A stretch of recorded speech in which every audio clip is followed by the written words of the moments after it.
اعوذ باللہ من الشیطان الرجیم، بسم اللہ الرحمن الرحیم۔ السلام علیکم ورحمۃ اللہ وبرکاتہ۔ حضرت جی کیا حال ہے؟ ٹھیک ہے، اللہ کا شکر ہے۔ وعلیکم السلام ورحمۃ اللہ وبرکاتہ۔ الحمدللہ، اللہ کا شکر۔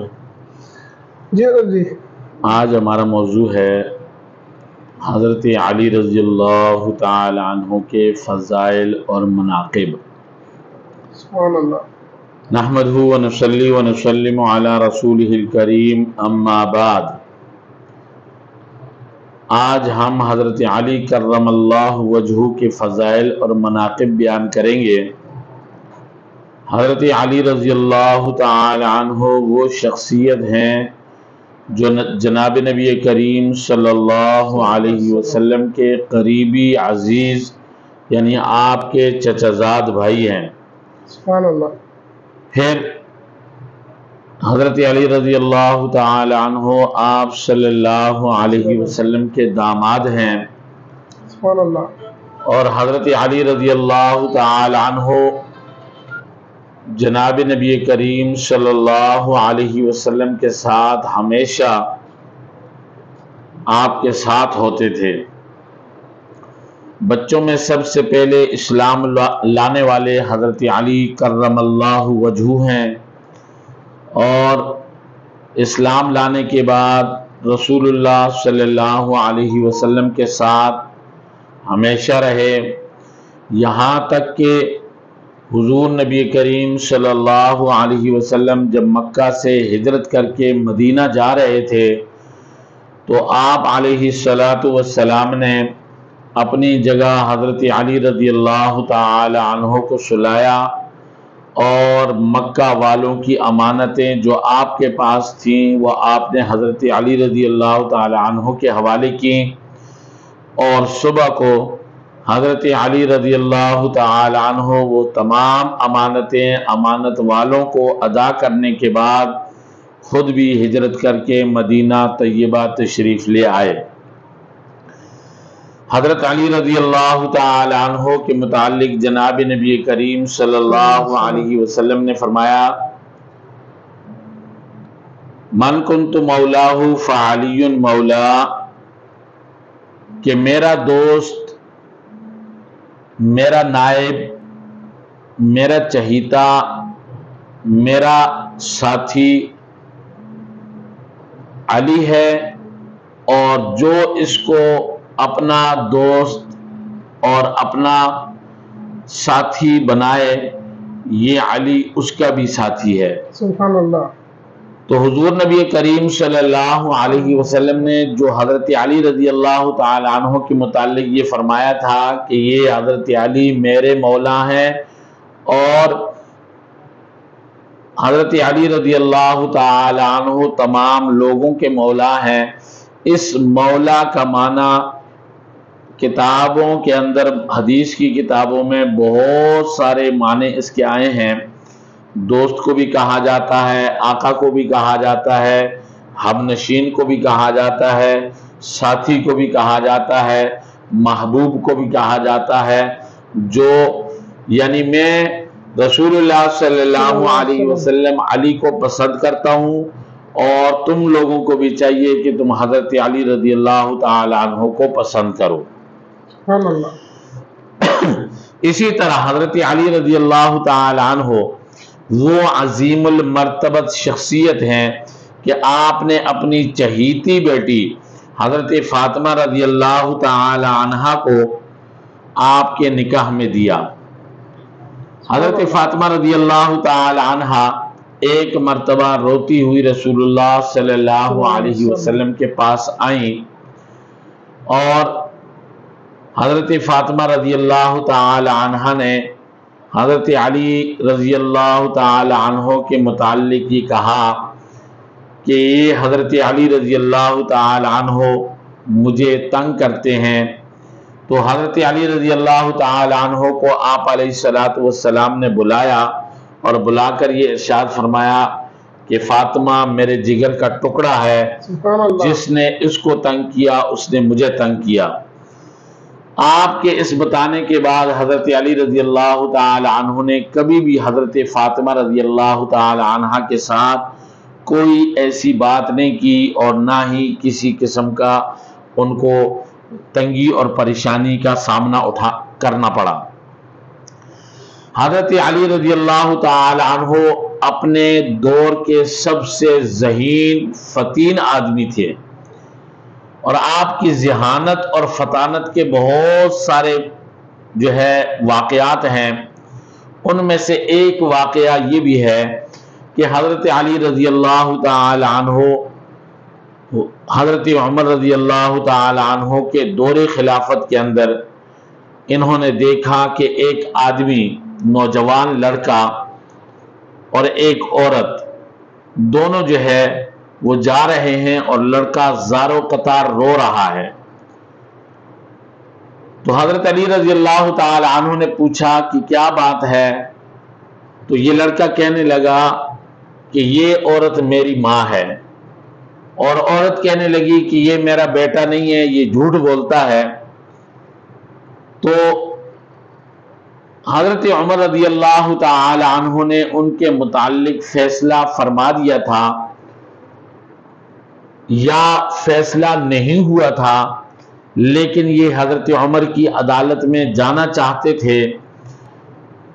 جب آپ رضی اللہ تعالی عنہ کو یہ پتہ چلا تو آپ خود حضرت عمر کے پاس گئے اور ان سے جا کر عرض کی کہ اے عمر فاروق رضی اللہ تعالی عنہ، اگر آپ چاہیں تو اس معاملے کی، اس کیس کی تحقیقات میرے حوالے کی جائیں۔ آپ رضی اللہ تعالی عنہ نے اس معاملے کی تحقیقات حضرت علی کرم اللہ وجہہ کے حوالے کی، اور حضرت علی رضی اللہ تعالی عنہ دونوں کو لے کر مسجد نبوی میں تشریف لائے اور ایک کونے کے اندر بیٹھ گئے، اور اس عورت سے کہا کہ جو میں فیصلہ کروں گا تمہیں وہ ماننا پڑے گا۔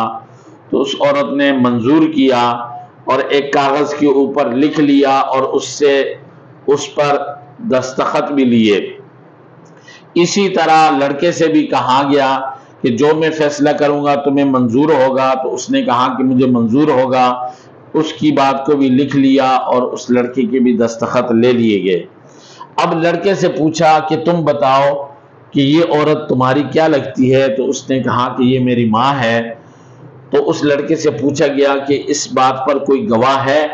تو اس لڑکے نے کہا کہ یہ شخص جو اس عورت کا بھائی تھا، اس کی طرف اشارہ کیا اور کہا کہ یہ میرا ماموں ہے، یہی اس معاملے کا گواہ ہے، اس کے علاوہ کوئی اور گواہ نہیں ہے۔ تو اس آدمی سے پوچھا گیا تو اس نے انکار کیا کہ میں اس کا گواہ نہیں ہوں، اس عورت کا اس سے نکاح نہیں ہوا، میری بہن غیر شادی شدہ ہے اور اس کی شادی ابھی تک نہیں ہوئی، تو اس کا یہ لڑکا کہاں سے آیا؟ اب عورت سے پوچھا گیا کہ تم بتاؤ کہ کیا تمہاری شادی ہوئی ہے؟ تو اس نے کہا کہ نہیں۔ کہا کہ یہ جو لڑکا ہے یہ کہتا ہے کہ میں تمہارا بیٹا ہوں، تو کیا یہ تمہارا بیٹا ہے؟ تو اس نے کہا کہ نہیں، یہ میرا بیٹا کیسے ہو سکتا ہے جب میں نے نکاح ہی نہیں کیا؟ اور کہا کہ اس پر کوئی گواہ ہے؟ تو اس نے کہا کہ یہ گواہ میرا یہی بھائی ہے۔ تو اس بھائی نے بھی کہہ دیا کہ میری بہن نے کوئی شادی نہیں کی۔ اب حضرت علی رضی اللہ تعالی عنہ کہنے لگے کہ اچھا، اب میں فیصلہ کرنے لگا ہوں، تم دونوں نے یہ مان لیا ہے کہ میرے فیصلے کو تم مانو گے، اور میرا فیصلہ جب مانو گے اور یہ لکھ بھی لیا ہے تو اب تمہیں ماننا پڑے گا۔ تو انہوں نے کہا کہ ٹھیک ہے، ہم آپ کا فیصلہ مانیں گے اور آپ کے فیصلے کو ہم دل و جان کے ساتھ قبول کریں گے۔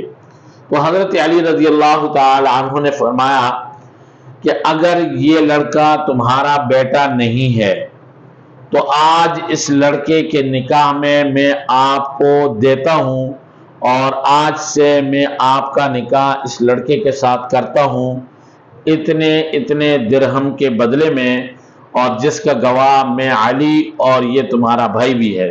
سبحان اللہ۔ ان گواہوں کی موجودگی کے اندر تمہارا نکاح کر دیا جاتا ہے۔ اب عورت کا ہاتھ اس لڑکے کے ہاتھ میں دیا اور کہا کہ جاؤ۔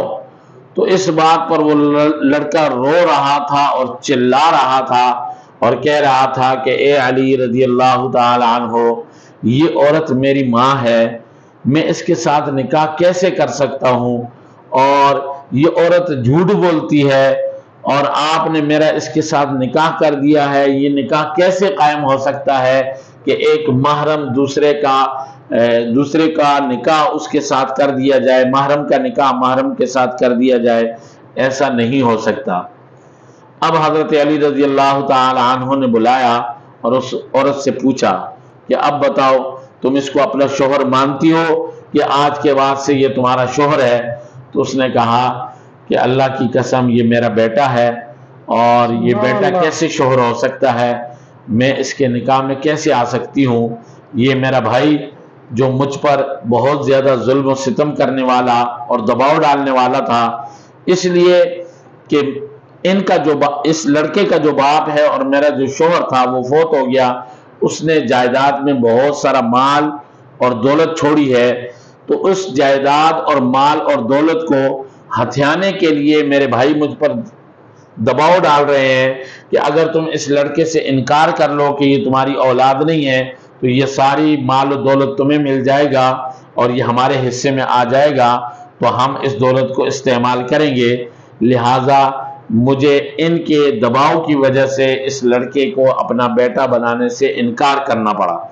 جب آپ رضی اللہ تعالی عنہ اس عورت کو اور لڑکے کو لے کر حضرت عمر کی عدالت میں پہنچے تو حضرت عمر رضی اللہ تعالی عنہ نے جب آپ کا فیصلہ دیکھا اور آپ کے مقدمے کو اور آپ کی تحقیقات کو دیکھا اور ان کے اس بات کو ماننے کو دیکھ لیا، تو آپ نے فرمایا لولا ہلکا عمر لکانا علی، اگر علی آج نہ ہوتے تو عمر ہلاک ہو چکا ہوتا، اس لیے کہ عمر نے تو ایسا فیصلہ دے دیا تھا کہ یہ اس کا بیٹا نہیں ہے اور کل جائیداد اس عورت کی ہوگی، اور عورت نے اس کو اس کے اپنے قبضے میں لے لیا تھا۔